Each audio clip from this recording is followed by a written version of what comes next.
Hürmetli vatandaşlar, bugünkü leksiyalarımızı başlayımız. Leksiyada size gacırız, Washington'da sözleyimiz. Bugün çizlağa 2022 yıl 3. ayının 26. günü, belki artık hesap 27. günü geçirenler. Vatandaşlar vaziyetin ornuğa bugün ben Uygur kızları, yak Uygur kızlarımga hemen yoklap kepti o çıraylı gül bilen. Rahmet eytimen, ata-analarga rahmet eytimen. Bu yoklap kelişni, bu içilip durgan gülün takdim kılışni men. 35 milyon Uygur halkının soğusu, yak 35 milyon Uygur halkına salamı dep düşünümen vatandaşlar. Şundakla bu kızlarımni tebrikleymen, üzün ismini eytamadım, ben düzü ruhsat almagan deyin keyin. Rahmet Uygur kızlara. Sizlerge rahmet. Sizlerine rahmetil var. Soğa salamlar yarışa. Ben bir vaziyetin teyyarladım ettiği yok idi bu vaziyet. Hazır geldi vatandaş. Ben sizge şunu söyleyeyim ki Prezident Joe Biden Polşa prezidenti bilen görüştü. Vladimir Putin davamlı hukuk yürgüse bolmaydı dep görsetti. Noç haberlerini alay şehrini dep girvatımızga hem de alay şehrini. Şuna muşu hoş haberi bilen sizne Uygur kızları, sizlerine, bütün Uygur milletine tebrikleyim.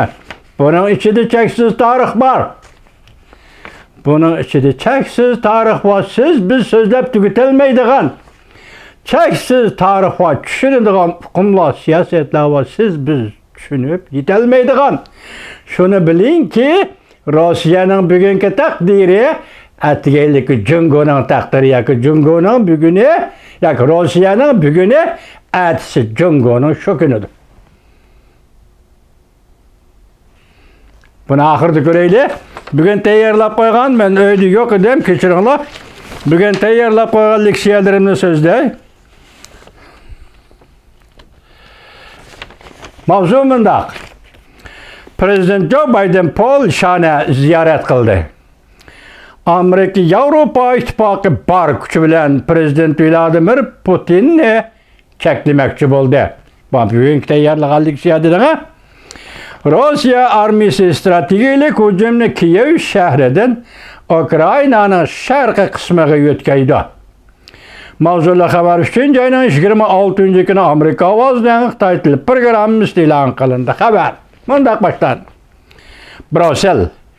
Amerika Koşmuş Ştatları Joe Biden 3. ayının 25. günü Cuma Polşa'nı ziyaret kılış arlıqıda Rusya'nın Ukrayna'ya tecavüz kılışıdan kelip çıkan misafirlar krizisiga qay turgan cevabını medyahlidi.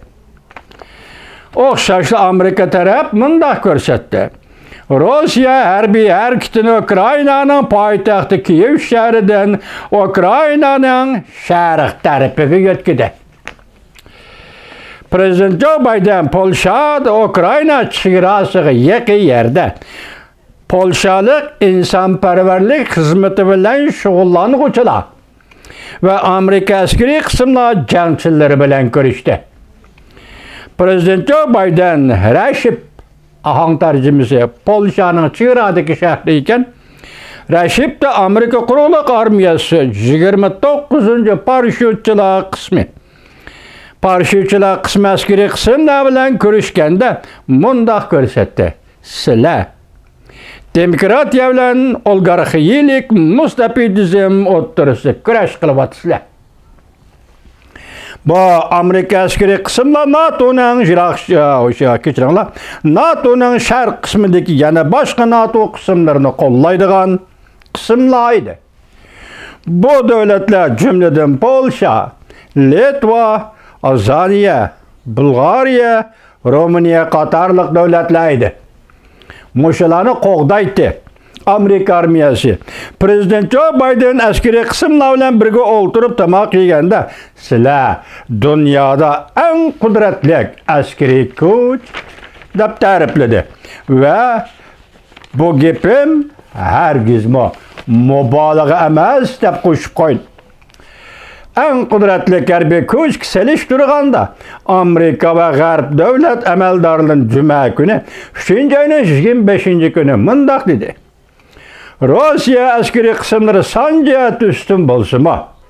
Lekin Ukrayna'da davamlı can talışıbatıda. Endi strategik siyasi özgertişke mecbur boldu. Rusya ştab başlıklarında muavin ştab başlığı Sergey Rodasko eğiş noktasını yötkigellikini delilledi. Yani harbiy hücum ya yürüyüş noktasını yötkigellikini delilledi. O mundak dedi. Rusya armiyası nöbet yötkülüş noktasını Donbass'ını nişan kılıdı. Ukrayna'nın şarkıdaki Donbass rayonunu nişan kılıdı. Prezident Joe Biden yana bir qatam Prezident Vladimir Putin urush cinayetçisi dedi. Baştaki vaziyetken buna qaradi. Seliştir ona. Urush cinayetçisi dedi birinci qatam, bugün ikinci qatam. Endi başlayayım dedi. Davamlı hukuk beşide olturuşqa, hakimiyet beşide olturuşqa, siyaset yürgüzüşke bombaydı demekçi ki endi bu salayet yok. Xuda xalası makalını xabarini etde yerlaymiz sizlarga Allah bilsin. Şundan Prezident Joe Biden Polşa'nın paytaxtı Varşavaga yetip geldi. 10 minglığan kişilerin güçlü karşı elişiğe erişti. Prezident Joe Biden şembe günü Polşa devlet rehberleri bilen görüşüdü. Aksaray Devlet Bexatarlığı Məsləhətçisi Jack Sullivan mundaq göstərdi. Prezident Joe Biden növbətdəki paydıcan məsələləri doğrusunda Polşada notuq sözləydi. Devamını anlayacağız vatandaş.